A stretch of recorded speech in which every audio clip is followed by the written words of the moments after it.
क्या बोले थे कल पढ़ने के लिए? आज का टॉपिक? हाँ जी, बोलो। लोग सब माइक म्यूट करके बैठा है तो हमको कैसे पता चलेगा? Sir pH. PH. 9th class में एक टॉपिक पढ़ाया गया था, कंसेंट्रेशन ऑफ सॉल्यूशन। याद है? हाँ जी। Yes sir. क्या होता है concentration of solution? The amount of solute present in a solvent. The amount of solute present in a solvent or solution. So solvent or solution sir. Solution भी अलग अलग method होते हैं रिप्रेजेंट करने के। तो कौन कौन से 3 मेथड पढ़े थे 9th क्लास में, कुछ याद है? स्क्रीन शेयर हो रहा सर है? परसेंट, सर परसेंटेज था, परसेंटेज परसेंटेज, वॉल्यूम और वॉल्यूम परसेंटेज। एक था मास बाय मास परसेंट, एक था मास बाय वॉल्यूम और एक था volume by volume. Screen share हो रहा है?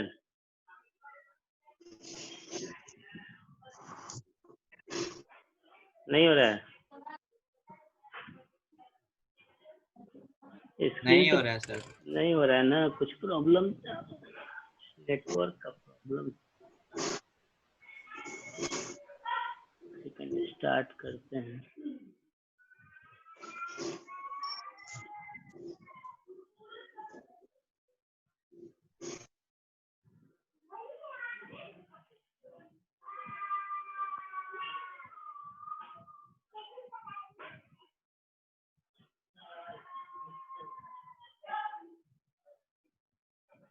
ये दो खुशी कौन है जी? एक खुशी सिंह ऑलरेडी ज्वाइन की हुई है, खुशी कुमारी, और एक फिर खुशी का आ रहा है। खुशी कुमारी किस सेक्शन में हो? खुशी ए कुमार सेक्शन में सर। ए में? ए। हाँ। सेक्शन क्यों नहीं डाली अपना? आ? सेक्शन डालना चाहिए ना। Yes sir. एक सेकंड।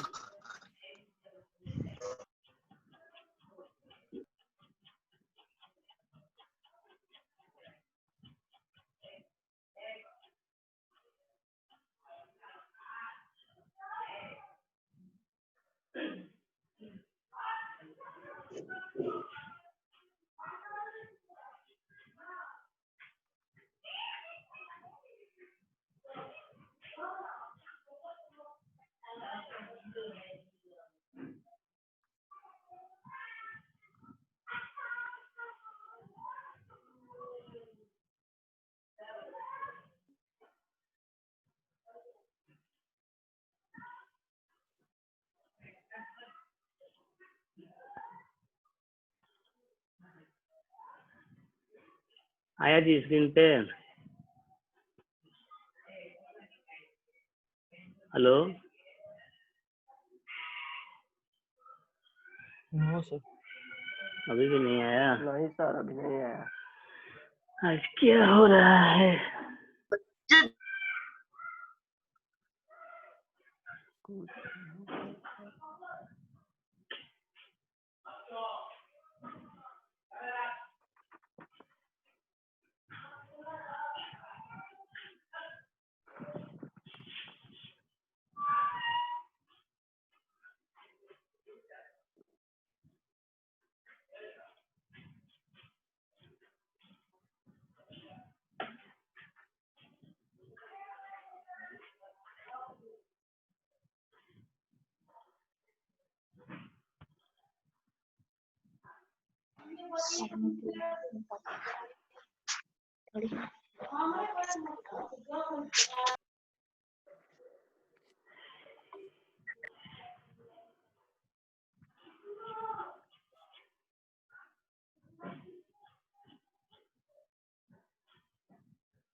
चलो आज बिना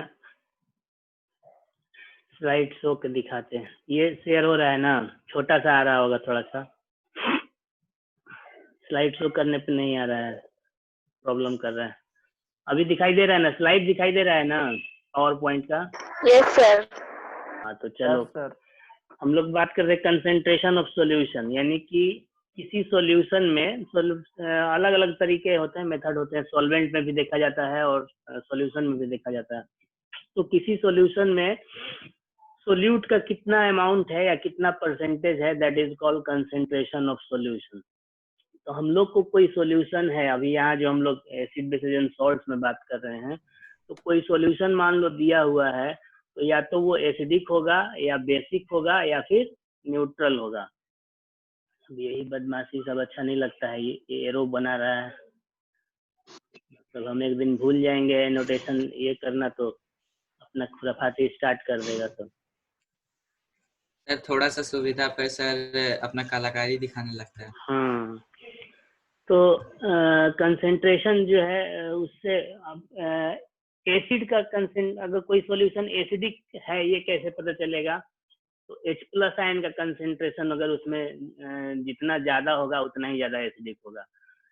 किसी सॉल्यूशन में वो बेसिक सॉल्यूशन ये कैसे पता चलेगा? तो OH- आयन का कंसेंट्रेशन जितना ज्यादा होगा उतना ही ज्यादा वो बेसिक होगा। न्यूट्रल होगा तो कैसे पता चलेगा? तो जिस सॉल्यूशन में H+ और OH- दोनों का कंसेंट्रेशन बराबर होगा, उस सॉल्यूशन का जो टाइप होगा, वो कैरेक्टरिस्टिक्स होगा, वो न्यूट्रल होगा।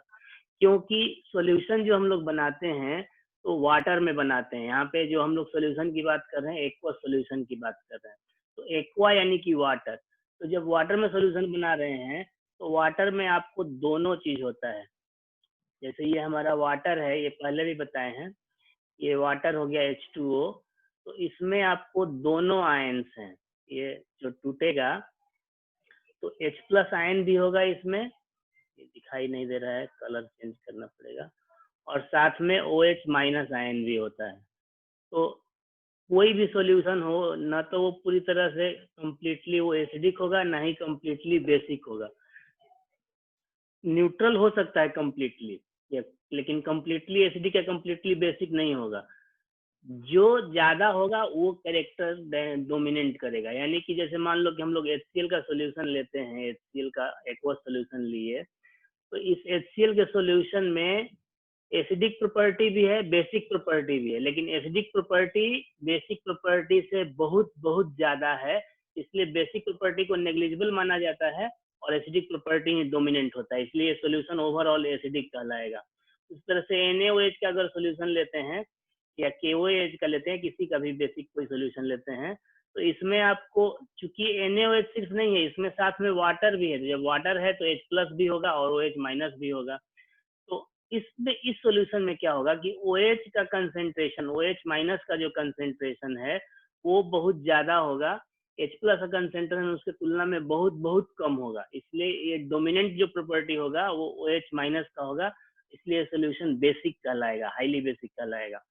लेकिन अगर कोई ऐसा सॉल्यूशन हो जिसमें कि दोनों का H+ का और OH- का दोनों का कंसेंट्रेशन अगर बराबर हो, तो वो सॉल्यूशन न्यूट्रल सॉल्यूशन होगा। तो पीएच का एक्चुअल डिफिनीशन हम लोग देखने से, जानने से पहले ये कुछ चीज है उसके बारे में जान लेते हैं। It is found that in pure water और एनी न्यूट्रल सॉल्यूशन, चाहे वो डिस्टिल वाटर को प्योर वाटर माना जाता है क्योंकि उसमें कोई इम्प्योरिटीज नहीं है। जो हमारा टैप वाटर इवन वो भी प्योर नहीं है, वो उसमें कुछ ना कुछ सॉल्ट होता है। तो distil water is the purest form of water on our earth. तो डिस्टिल वाटर हो या कोई भी न्यूट्रल सॉल्यूशन हो, उसका कंसेंट्रेशन जो है, यानी कि H+ और OH- का जो कंसेंट्रेशन है वो इक्वल होता है। अब कंसेंट्रेशन लिखने का तरीका भी देख लो कैसे होता है। यहाँ पे आपको दिख रहा होगा H+ और OH-, स्क्रीन पे दिख रहा है ना सबको, एनोटेशन जो कर रहे हैं स्क्रीन पे जो भी लिख रहे हैं वो दिखाई दे रहा है ना सबको? हाँ, तो यहाँ पे H+ और OH- कैसे लिखा हुआ है, इसमें कुछ खासियत है? H+, यहाँ भी हमें H+ और OH- लिखे हैं, थोड़ा डिम दिख रहा होगा, वायलेट कलर का है। या फिर मान लो यहाँ पे कोई स्क्रीन पे यहाँ दिखाई दे रहा होगा H+ और OH- लिखा हुआ है, तो इसमें और ये जो लिखा हुआ है इसमें क्या अंतर है? सर वो ब्रैकेट में है। हाँ, किस ब्रैकेट में है? सर मिडिल वाला। नहीं, इसको बोलते हैं sir, square larger bracket। Bracket. हम लोग मैथ में इसको बिगर ब्रैकेट और मिडिल ब्रैकेट और स्मॉलर ब्रैकेट बोलते हैं, लेकिन एक्चुअली में वो कर्व ब्रैकेट, कर्ली ब्रैकेट और स्क्वायर ब्रैकेट कहलाता है। तो जो सबसे बड़ा ब्रैकेट हम लोग पढ़ते हैं मैथ में कि बिगर ब्रैकेट, उसको स्क्वायर ब्रैकेट कहते हैं। तो ये स्क्वायर ब्रैकेट में जब आप किसी आयन को अगर घेर देते हैं तो सिर्फ वो उस आयन को नहीं रिप्रेजेंट कर रहा है, उस आयन के मोलर कंसेंट्रेशन को रिप्रेजेंट कर रहा है। अब एक नया टर्म आ गया, मोलर कंसेंट्रेशन। तो इसके मोलर कंसेंट्रेशन जानने से पहले हम लोग थोड़ा और देखते हैं कि जब कोई न्यूट्रल सॉल्यूशन होगा, अगर कोई न्यूट्रल सॉल्यूशन है तो उसका H+ आयन का कंसेंट्रेशन OH- आयन के कंसेंट्रेशन के बराबर होगा, और वो कितना होगा? 10⁻⁻7 मोल्स पर लीटर। मोल याद है? 9th क्लास का पढ़ाया हुआ चीज है। मोल नहीं पता होगा तो मोलर कंसेंट्रेशन नहीं पता होगा, इसलिए मोल जानना जरूरी है, रिकॉल करना। पढ़ा हुआ तो सबका है 9th क्लास में। मोल हम लोग 9th क्लास में पढ़े थे कि एक combination of 6.022 into 10⁻23 particles, that is atoms, molecules और ion, is called 1 mole। यानी एक मोल जो है वो क्या है? एक बहुत बड़े पार्टिकल को रिप्रेजेंट करने का यूनिट है, बड़ा यूनिट है। ऐसा यूनिट भी कहते हैं क्वांटिटी ऑफ मैटर को रिप्रेजेंट करने का। और उसका वैल्यू कितना होता है? 6.022 into 10⁻23 मोल पार्टिकल्स। वो पार्टिकल्स एटम्स भी हो सकते हैं, वो मोलिक्यूल्स भी हो सकते हैं और आयंस भी हो सकते हैं। लेकिन मोल सिर्फ इतना ही नहीं था।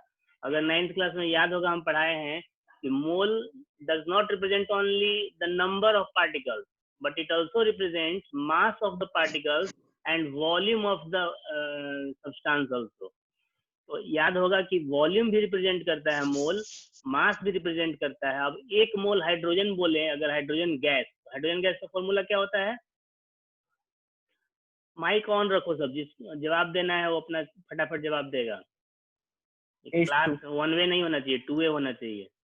हाँ, हाइड्रोजन गैस का फॉर्मूला कौन बता रहा है? सर H2 होता है। H2, very good. तो H2 का मास कितना होगा? H2 का क्या मास कहलाएगा? एटॉमिक मास या molecular mass? Sir molecular mass। Molecular mass, because H2 is a molecule, not an atom. So what is the molecular mass of H2? Sir 2 into 6.022 into 10⁻23। नहीं, गलत है। और कोई?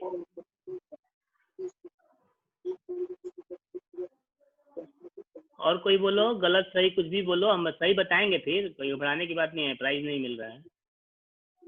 सर एवोगैड्रो नंबर वो 6.022 तो into 10 number to हो the गया, power 20। मास के बारे में बात कर रहे हैं, not about number. What is the molecular mass of H2? अच्छा, what is the atomic mass of H? Hydrogen का एटॉमिक मास क्या होता है? Sir molecular mass 2। 2 वाट। हाइड्रोजन का एटॉमिक मास 1 वाट। यूनिट क्या होगा? 1U। 1U, very good. 1U। 1U यानी कि 1 यूनिफाइड मास। तो molecular mass of H2 is equal to 2U, that is 2 unified mass. अब ये भी पढ़े होंगे 9th क्लास में कि व्हेन एटॉमिक मास और molecular mass is represented in gram, then it is called molar mass. तो the molar mass of H2 is equal to 2 gram. 2 gram. 2G। हाँ, 2G यानी 2 gram. It means 2 gram is the mass of 1 mole of hydrogen gas। तो hydrogen gas के 1 मोल का मास कितना हुआ? 2 ग्राम। तो जब भी आपको निकालना है कि किसी सॉल्यूशन में कितना सोल्यूट है, तो उसका मोलर मास पता होना चाहिए, और 1 लीटर में उसका कितना मोल है। अभी हम लोग एग्जांपल के थ्रू देखेंगे, उसको तो ज्यादा क्लियर होगा। तो 1 लीटर सॉल्यूशन में उस सब्सटेंस का, चाहे वो HCl हो, चाहे NaOH हो, चाहे H2 हो, व्हाटएवर, तो उसका कितना मोल डिसॉल्व है, that is called molar concentration. उसका डिफिनेशन भी आगे हम बताएंगे। अब एक चीज होता है आयनिक प्रोडक्ट ऑफ वाटर। तो वाटर को हम लोग कौन से कोरस्पॉन्डिंग आयन में ब्रेक डाउन किए हैं जी? वाटर के अगर H2O को हम लोग तोड़ें 2 आयंस में तो कौन कौन से आयंस होंगे वो? हाइड्रोजन और ऑक्सीजन। Hydrogen oxygen ion. इससे सोच के बोलो। ये हमारा वाटर है, इसको तोड़ रहे हैं आयंस में, डिसोसिएशन होगा तो क्या आयंस बनेंगे? हाइड्रोजन आयन का फॉर्मूला बोलो। सर हाइड्रोजन और ऑक्सीजन गैस। नो, वो तुम लोग चले गए अब केमिकल रिएक्शन के प्रोसेस पे। हम आयनिक डिसोसिएशन की बात कर रहे हैं। तो जब आयंस में ब्रेक डाउन होगा वाटर तो H+ और OH- में टूटता है। यानी कि वाटर में ये दोनों आयंस हैं और इन दोनों आयंस का जो कंसेंट्रेशन है, यानी ये जो H+ और OH- आपको जो दिख रहा है स्क्वायर ब्रैकेट में, इनका प्रोडक्ट हमेशा कितना होता है? 10⁻⁻14।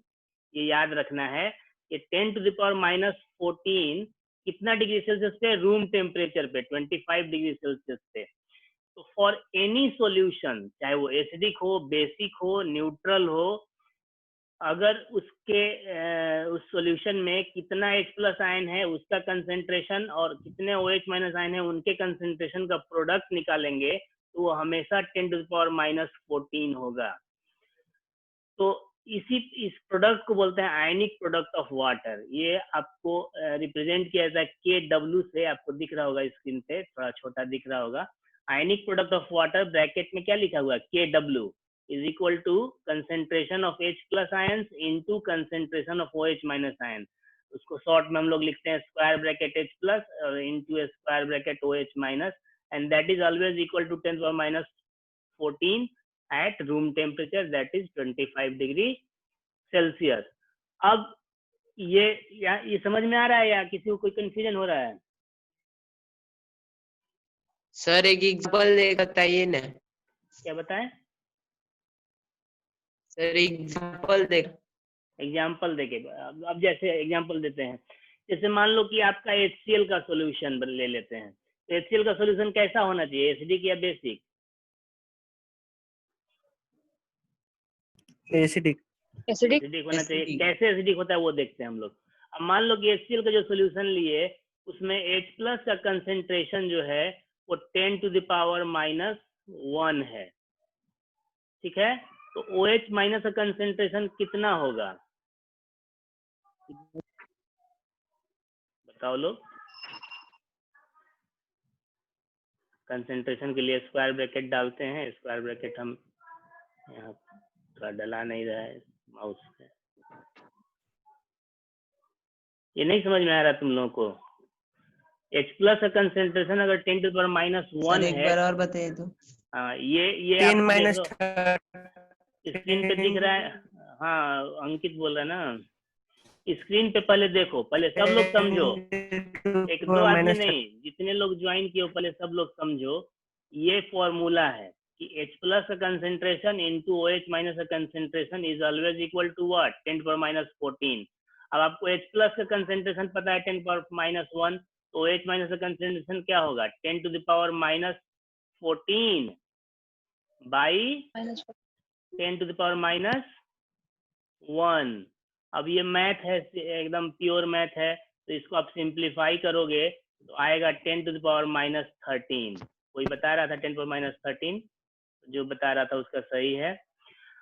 तो अब आपके इस सॉल्यूशन में आपका जो ये है क्या बोलते हैं H+ है उसका कंसेंट्रेशन 10⁻⁻1 है और OH- जो उसका कंसेंट्रेशन 10⁻⁻13 है। कौन ज्यादा है? 10⁻⁻1 ज्यादा है या 10⁻⁻13 ज्यादा है? 10⁻⁻1। 10⁻⁻1। Very good. और 13 गुना बड़ा है। 13 गुना यानी 10 का पावर 13 गुना, यानी कि वो करीब करीब आपको कितना हो जाएगा? 1 लाख करोड़ गुना बड़ा है ना? तो यानी कि H+ का कंसेंट्रेशन जो है OH- का कंसेंट्रेशन से बहुत बहुत ज्यादा है। तो इसलिए इसमें डोमिनेंट प्रॉपर्टी किसका होगा? H+ का कि OH- का? H प्लस H प्लस का, यानी सॉल्यूशन आपका कैसा H होगा, plus एसिडिक का। या बेसिक? एसिडिक। Acidic. समझ में आ गया अभी सबको? Yes, sir. Yes sir. बस ये फॉर्मूला याद रखना है कि दोनों का जो प्रोडक्ट है वो 10⁻14 होता है। अब हम लोग आते हैं इसके आगे वाले स्लाइड में।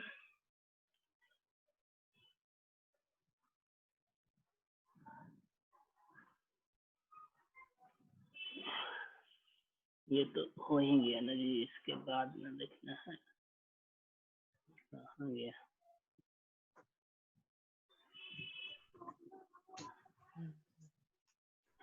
ये है मोलर कंसेंट्रेशन। अब मोलर कंसेंट्रेशन कैसे निकालेंगे? जैसे मान लो कि हम आपको एक क्वेश्चन दे देते हैं, यहाँ पे देखते हैं क्वेश्चन टाइप करके।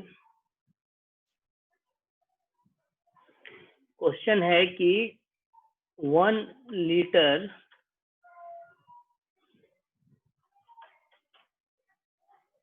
in a 1 liter solution of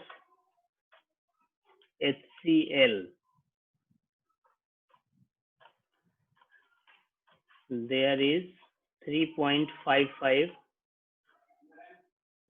3.65 gram of HCl is available.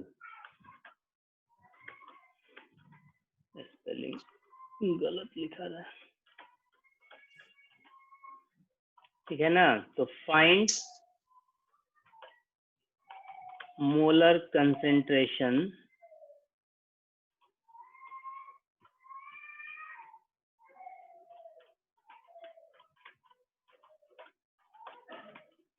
Of the solution. और मोलर कंसेंट्रेशन निकालने आ जाएगा तो पीएच भी निकालने आ जाएगा। तो कोई बता सकता है कैसे निकलेगा?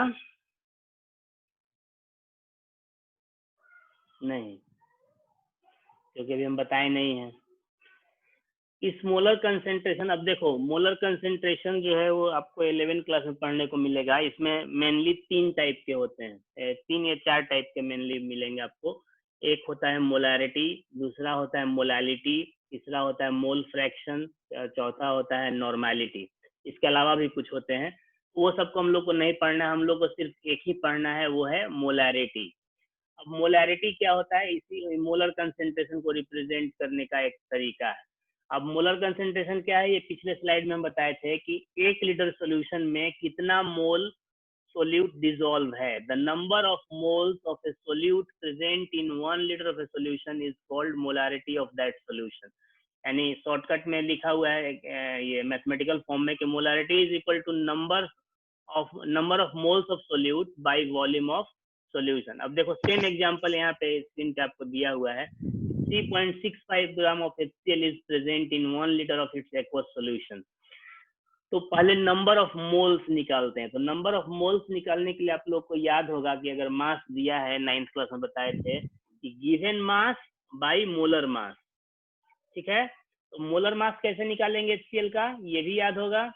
H का मास कितना होता है, हाइड्रोजन का मास कितना होता है, मोलर मास 1 ग्राम। 1 gram. 1 ग्राम, वेरी गुड। 1 gram. क्लोरीन का होता है 35.5 ग्राम। तो दोनों जोड़ेंगे तो कितना आ जाएगा?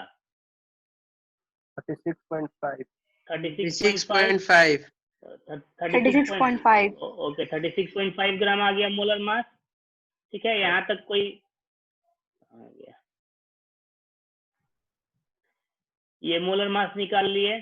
अब नंबर ऑफ मोल्स कैसे निकलेगा? तो गिवन मास, यानी गिवन मास कितना है 3.65 ग्राम और मोलर मास कितना है 36.5। तो इसको डिवाइड किए given mass by molar mass, तो आया 1/10। 1/10 को 10⁻1 लिख सकते हैं ना? किसी को कोई कंफ्यूजन 1/10 को 10⁻1 लिखने में?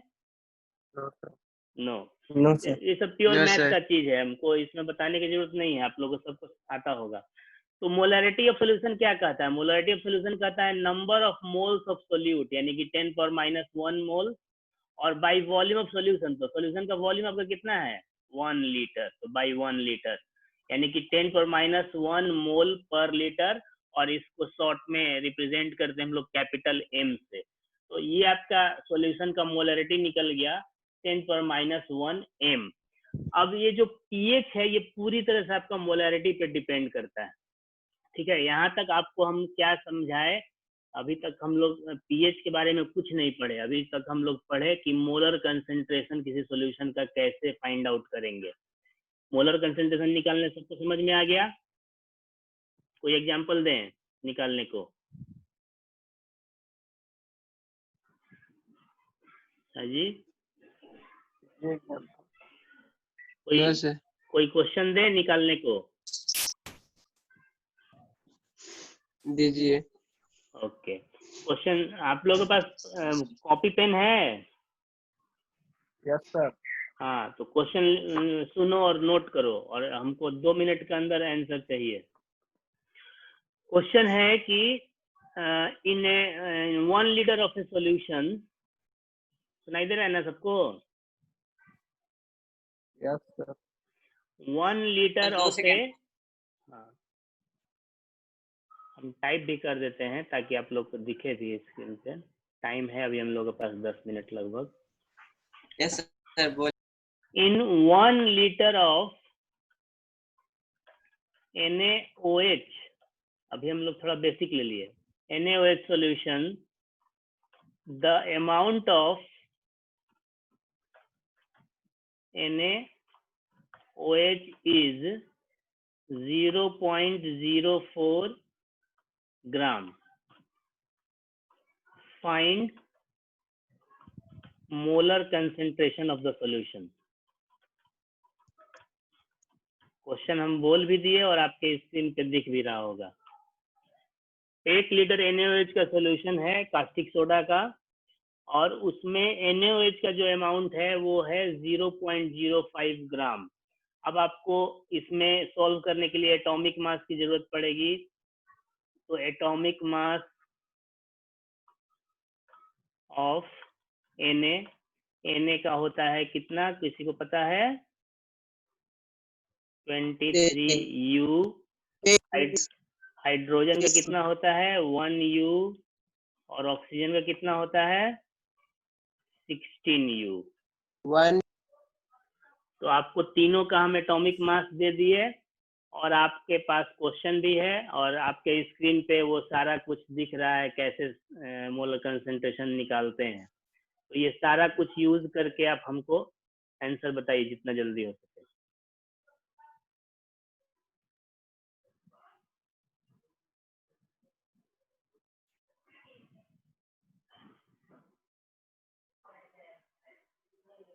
सर 10 का पावर -3। 10⁻³ चलो ठीक है। कौन बोला? सर अर्पिता। अर्पिता, हम नोट कर रहे हैं सबका आंसर, लास्ट में बताएंगे किसका सही है किसका गलत है। अर्पिता 10⁻³ चलो, और कोई, और किसी का निकला?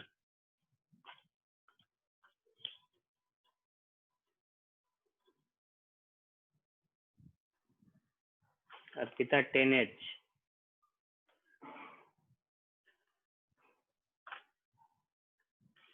और किसी का निकला? 10 to the power -3। -3 कौन, किसका निकला? अभिनव कुमार। अभिनव 10A। Sir 10 to the yes sir.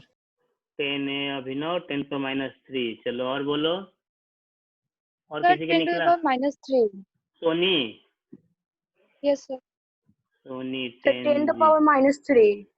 10⁻³। अभी किसका, अभी लास्ट में कौन बोला? Sir Dolby.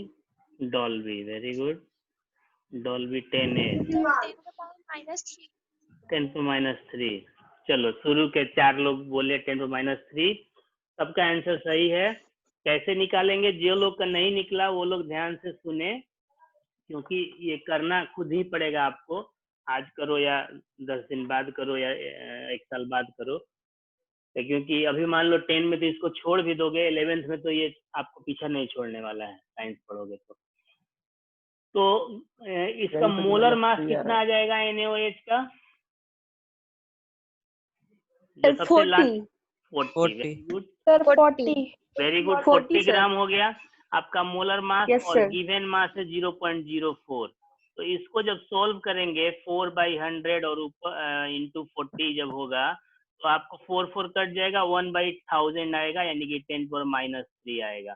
अब 10⁻³ है और वॉल्यूम 1 लीटर है, तो 10⁻³/1 इज इक्वल टू 10⁻1 सॉरी 10⁻3।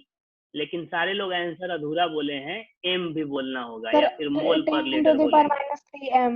हाँ, तो ये पूरा ये यूनिट के साथ बोलना पड़ेगा। तो यहाँ तक किसी को कोई कंफ्यूजन?